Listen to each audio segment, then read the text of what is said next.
1 2 3 start. जरा कामयाब तो होने दो मुझे दोस्त, फिर मेरे भी दिन बदल जाएंगे।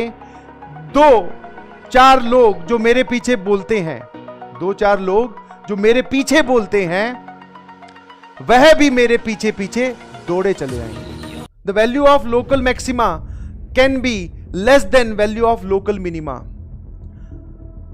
आपको ऐसा लग रहा है कि जो मैंने अपना, मैं एकदम बोल रहा हूं सर, मेरे हिसाब से तो ये मैक्स है। हो सकता है जो आपका मैक्स है ना वो किसी के मिन से भी कम हो, ये किसी का मिनिमम है। मतलब वो घर पे कम से कम जो एकदम किसी और वैरायटी का टाइप ए टाइप का स्टूडेंट बोल रहा हूं, वो जो है वो बहुत पढ़ता है, एक दिन उसने कम पढ़ा, उसके हिसाब से उसका कम जो है वो 6 घंटे था।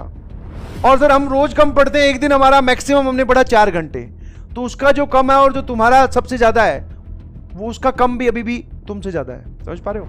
यहां पर कंपटीशन के दौर में यही होता है, आपको रियल कंपटीशन फील करना पड़ेगा और वो इसी स्टेटमेंट से आता है। आप अपने लोकल मैक्सिमा पे ना जाइए प्लीज। आप सर आज का हमारा मैक्सिमम इतना ही नहीं, अटेन योर एब्सोल्यूट मैक्सिमा। समझ पा रहे हो कि नहीं समझ पा रहे हो सकता है जो आपका लोकल मैक्सिमा हो वो किसी से मिनिमा, किसी का मिनिमा ये है सर, देख रहा है, और तेरा मैक्सिमा ये है। वो बाकी और भी समझ में आ रहा है कि सर कई लोगों का मिनिमा यहां चला गया, उससे तो हम ऊपर है। समझ में आया? तो what I am trying to convey is, मैं क्या समझाने की कोशिश कर रहा हूं, लोकल मैक्सिमा में ना रहो, एब्सोल्यूट मैक्सिमा पे चले जाओ। बोले सर ये हमारा मैक्स है, रोज हम अपनी मैक्सिमम इनपुट दे रहे हैं, इससे ज्यादा हम नहीं दे सकते, और इससे ज्यादा मैं दे भी नहीं चाहता, मतलब देना चाहता तो भी नहीं दे पाता, सारा तो दे दिया सर, और क्या बचा। नहीं समझे? उस वाली कैटेगरी में चले जाओगे तो फिर रैंक, ब्रांच, कॉलेज, ये सब खुद तुम डिसाइड करोगे इनको कि मुझे ये वाली रैंक चाहिए, काम खत्म, ये वाला कॉलेज चाहिए, ये वाली ब्रांच चाहिए। और अगर आप ये लोकल मैक्सिमा पे अटके रहे कि हाँ रोज ठीक है सर थोड़ा पढ़ लेते हैं लोकल मैक्सिमा, तो फिर कॉलेज, ब्रांच और रैंक ये सब तुम्हें चूज करेगी। वो अच्छी वाली रैंक ही बोलेगी नहीं चाहिए, बोलेगी। समझ पा रहे हो? वो रैंक क्या बोलेगी? नहीं चाहिए। समझ पा रहे हो कि नहीं समझ? और मैं तो हमेशा यही बात बोलता हूं, जब इतना कर ही रहे हो तो क्यों ना पूरा ही कर दिया जाए यार।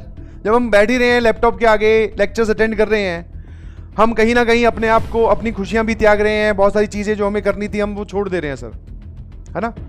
तो फिर अब किस बात की डर है? या तो ऐसा हो कि या तो इस पार्ट को छोड़ दो या उस पार्ट को छोड़ दो।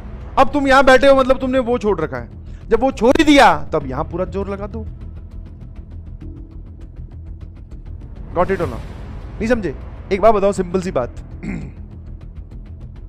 एक बच्चा है जो यहां आता है, इतना सारा पेन झेल रहा है, क्लास स्कूल जाने के बाद में यहां पे भी आ रहा है, नोट्स भी बना रहा है, बस आगे चल के प्रैक्टिस और रिवीजन नहीं कर रहा, तो उससे तुम क्या सजेस्ट करोगे? बोले भाई या तो ये भी मत कर, या फिर जब इतना कर ले रहा है तो जो 70% या 50% काम और बचा है वो भी निपटा दे, ताकि जिसके लिए हम रोज पेन ले रहे हैं ये काम पूरा तो हो जाए।